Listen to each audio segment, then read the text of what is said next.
नमस्कार, मी डॉक्टर सतीश वसंत शिंदाडकर. आज आपण नाचणी या तृणधान्याबद्दल बघणार आहोत. नाचणी प्रामुख्याने हाडांना मजबूती देण्यासाठी सर्वांनाच माहीत आहे. नाचणीमध्ये तांदूळाच्या तुलनेत कित्येक पटीने कॅल्शियम अधिक असते.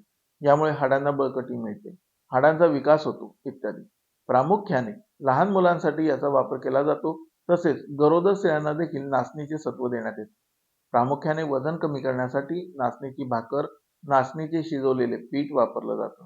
यामध्ये अधिक प्रमाणात फायबर्स असल्यामुळे पचनाच्या समस्या दूर होतात.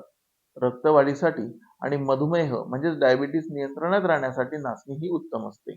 आठवड्यातून एकदा नाचणीचे सेवन केले असता उच्च रक्तदाब म्हणजे हाय ब्लड प्रेशरची समस्या निर्माण होण्याचा धोका कमी होत असतो.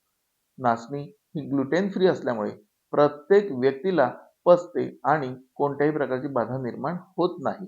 नाचणीमध्ये अँटी एजिंग गुण असल्यामुळे त्वचा निरोगी आणि चमकदार बनवण्यासाठी याचा फायदा करून घ्यावा.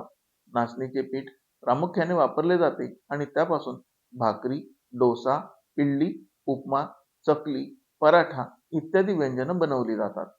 ही सर्वच पदार्थ आपल्या आरोग्यासाठी उत्तम आहेत, परंतु काही व्यक्तींना याची ॲलर्जी असू शकते. त्यामुळे ज्या व्यक्तींना नाचणीची ॲलर्जी असेल अशांनी तिचे सेवन करूच नये. तसेच नाचणी अधिक प्रमाणात सेवन केल्यामुळे गॅसेस, पोटातील आतड्यांमध्ये सूज येणे, पोट फुगणे इत्यादी समस्या उद्भवू शकतात.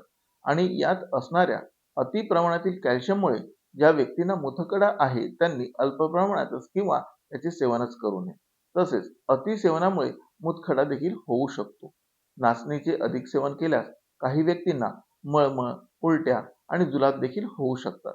आठवड्यातून एक वेळेला नाचणी ही उपमा, इडली, भाकर किंवा तयार केलेले पीठ सेवन करण्यास हरकत नाही, परंतु यापेक्षा अधिक वेळेला सेवन करू नये. ज्या व्यक्तींना कॅल्शियमची कमतरता आहे अशांनी आठवड्यातून 2 वेळेला सेवन करण्यास हरकत नाही.